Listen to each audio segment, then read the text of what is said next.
नगर निकाय चुनाव से संबंधित पटना हाई कोर्ट के आए फैसले के बाद तरह तरह की चर्चाएं नालंदा ज़िला में सुनने को मिल रही है।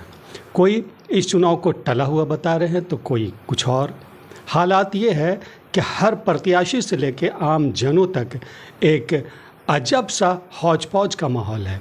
इस बारे में हमने कई लोगों से बात की तो उन लोगों ने बताया कि सरकार को न्यायालय में जाना चाहिए। अभी कोर्ट का जो फैसला है नगर निकाय चुनाव से संबंधित, उस पर आप क्या कहना चाहते हैं? ये कोर्ट का फैसला का तो सब लोग कोर्ट के फैसला को नज़रअंदाज नहीं कर सकते हैं, लेकिन ये ऑलरेडी एक चुनाव धीरे धीरे काफ़ी लेट हो चुका है और लोगों की काफ़ी समय का दुरुपयोग होगा अगर ये चुनाव को टाला जाएगा तो।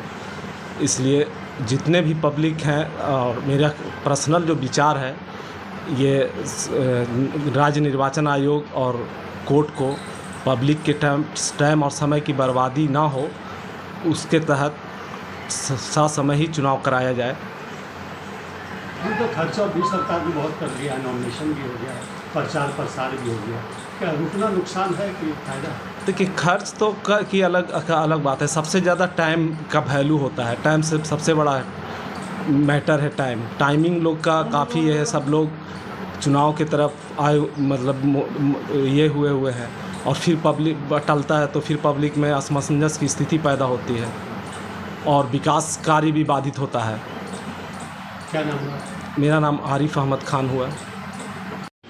अभी ये जो हाई कोर्ट का फैसला आया है चुनाव से मुताबिक, इस पर आपका क्या ख्याल है? देखिए, हाई कोर्ट ये अंतिम समय में निर्णय दे करके जनता को कहीं ना कहीं दिग्भ्रमित कर दिया है, प्रत्याशी को भी और वोटर्स को भी। ऐसे समय में कोर्ट को निर्णय और सामंजस्य से चुनाव आयोग से बैठा करके पहले कर लेना चाहिए था। इससे जो डेमोक्रेटिक वे जो है वो उसके धार में कमी आ रही है, एक बात। दूसरी बात है कि ये चुनाव अगर हाई कोर्ट इसको संवैधानिक लाइन पर पकड़ना चाहती थी तो ये चुनाव पार्टी लेवल पर कराती। जनता को दिग्भ्रमित किया जा रहा है। इसमें न्यायपालिका को भी सही समय पर वक्त लेना चाहिए और चुनाव आयोग को भी समय रहते इस बात को स्पष्ट कर देना चाहिए। इससे प्रजातांत्रिक व्यवस्था में वोटर्स और कैंडिडेट दोनों को परेशानी है। अभी माहौल उथल-पुथल का हो सकता है इससे? माहौल नहीं, देश सिस्टम से चलता है। चुनाव आयोग ये चुनाव वर्तमान में हो रहा है, ये सिस्टम से चलता है और ये सिस्टम में हम समझते हैं कि चुनाव अपने निर्धारित समय पर होगा। क्या नाम हुआ? मेरा नाम प्रोफेसर नायब अली, वर्तमान कागजी मोहल्ला, वार्ड नंबर 17। हाँ, बताइए, अभी जो मामला हाई कोर्ट का जो आया है जी, उस पर क्या कहना है? उस पर यही कहना है तो जनता बहुत परेशान है। जनता जो है इस आदेश से मतलब बहुत परेशान है कि सही समय पर चुनाव का जो प्रक्रिया है वो चालू हो गया है और एंड टाइम पर जो है आदेश आ गया कि मतलब रोक का, तो ये इसमें जो है परेशानी नज़र आ रही है। जनता बहुत परेशान है। तो पेच में है कि क्या मामला है? जी, आखिर ये क्या मामला है, तो ये कोर्ट को जो है ये निर्णय जो है ये सोच समझ के लेना चाहिए। यही है मामला। क्या नाम हुआ? मेरा नाम राग़िब मुख्तार, वार्ड नंबर 17 के मैं निवासी हूँ। हमने हाई कोर्ट के फैसले से मुतालिक जानकारी लेने के लिए कानून के जानकार और बिहार शरीफ सिविल कोर्ट के वकील खालिद आलम भुट्टू से जब बात की तो उन्होंने कहा कि इस फैसले के विरोध में सरकार को कोर्ट जाना चाहिए। इसी तरह का मामला पंचायत चुनाव में भी आया था। 3 बार हाई कोर्ट मामला गया था, फिर भी चुनाव हो गया। अगर यहाँ ये मामला होते हैं कि चुनाव स्थगित होते हैं तो क्या इसका असर पंचायत चुनाव पर भी पड़ेगा? कोई भी निर्णय जो माननीय उच्च न्यायालय का होगा या उस पर जो अपील का निर्णय सुप्रीम कोर्ट तक आएगा, उस निर्णय का असर प्रोस्पेक्टिव इफ़ेक्ट से होगा। मतलब भूतलक्षी प्रभाव, रेट्रोस्पेक्टिव इफ़ेक्ट से उसका कोई असर नहीं होना चाहिए। रूल्स बोलता है कि अगर कोई फ़ैसला आ रहा है जो किसी भी आदेश से रिलेटेड है और वो पहले से न्यायालय में केस चल रहा था, अगर उस केस में पार्टी है तो वो उस केस के असर पर पड़ेगा। लेकिन अगर जनरल निर्णय है, जनरल आदेश कोई पारित किया जा रहा है, तो उसका असर प्रोस्पेक्टिव इफ़ेक्ट से होता है, ना कि रेट्रोस्पेक्टिव इफ़ेक्ट से। रेट्रोस्पेक्टिव मतलब हो गया भूतलक्षी, पहले जो हो गया उस पर उसका प्रभाव नहीं पड़ना है, भविष्य में जो चीज़ होना है वो उसके आदेश के आलोक में होना है। यही निर्णय जनरली यूज़ में आता है। सुप्रीम कोर्ट का क्या फैसला है हकीकत की रोशनी में? सुप्रीम कोर्ट का फैसला है कि सरकार, राज्य सरकारें ये बीसी को, बैकवर्ड क्लास को आरक्षण देंगी।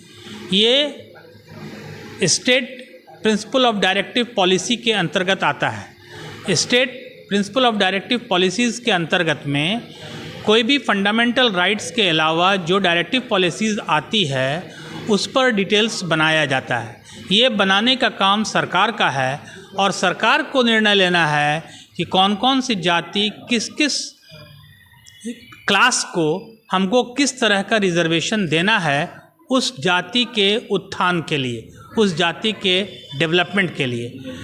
ऐसा कभी नहीं होता है कि किसी एक नाम को लिया जाए और उससे पूरी की पूरी देश के सारी जातियां उससे प्रभावित हों, ऐसा कभी नहीं होता है।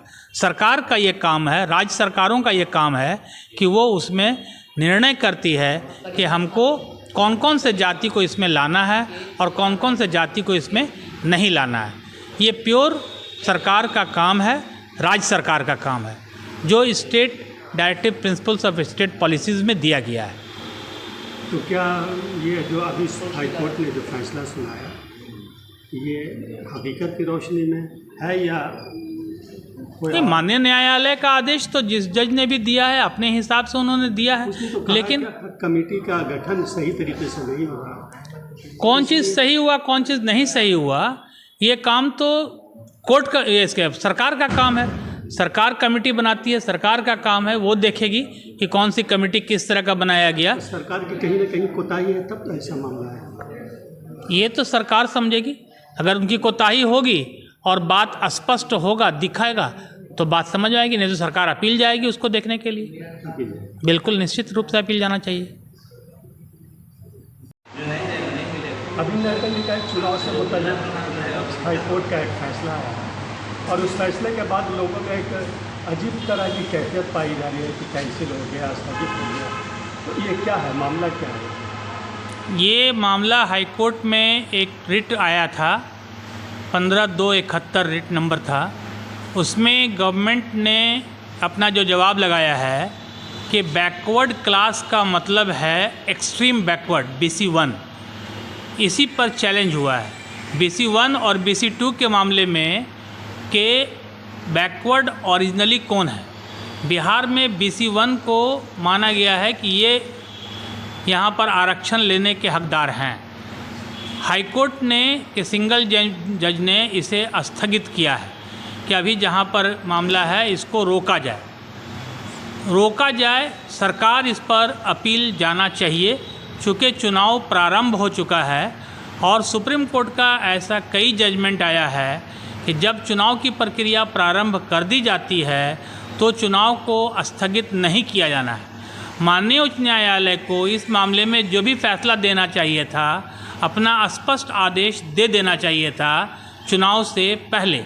अब जब चुनाव की प्रक्रिया प्रारंभ हो गई है तो बिहार सरकार निश्चित रूप से इस आदेश के विरुद्ध में अपील जाएगी और उसको जाना भी चाहिए। ये हाईकोर्ट का कहना है कि ज़ाब्ते के मुताबिक कमेटी की तश्कील नहीं हुई, क्या इसमें क्या मामला है? कमेटी की तश्कील करना बिहार सरकार का काम था। निश्चित रूप से यहाँ पर बैकवर्ड कमीशन बना हुआ है और कमीशन के निर्णय के आलोक में ही यहाँ पर एक्सट्रीम बैकवर्ड को ही बैकवर्ड क्लास माना गया है आरक्षण देने के लिए। बाकी जिन जिन जगहों पर और पढ़ाई के मामले में या अन्य मामलों में अन्य सभी बैकवर्डों को लाभ मिलता है वो दिया गया है, परंतु चुनाव के मामले में केवल एक्सट्रीम बैकवर्ड BC1 को ही लाभ दिया गया है। ये निर्णय लेना सरकार का कार्य है। तो क्या चुनाव स्थगित होगा या होगा? होना तो नहीं चाहिए, सरकार को अपील जाना चाहिए। आपकी तारीफ? मैं मोहम्मद खालिद आलम भुट्टो, बिहार शरीफ न्यायालय में अधिवक्ता हूँ।